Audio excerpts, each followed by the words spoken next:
Take our lead, let's help you make your mark.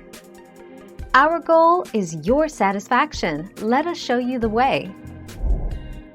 On Android, download an app like Video Wall or Video Live Wallpaper to choose a video and make it your wallpaper.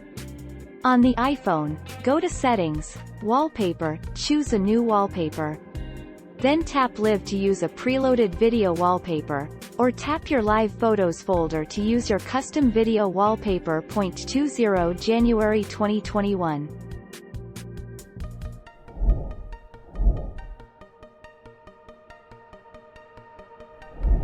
Let's help you make your mark.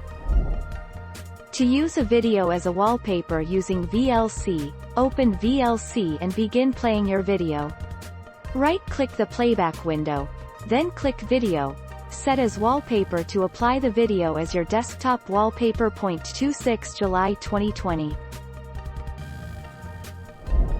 Thank you for watching. Please subscribe and hit the bell notification.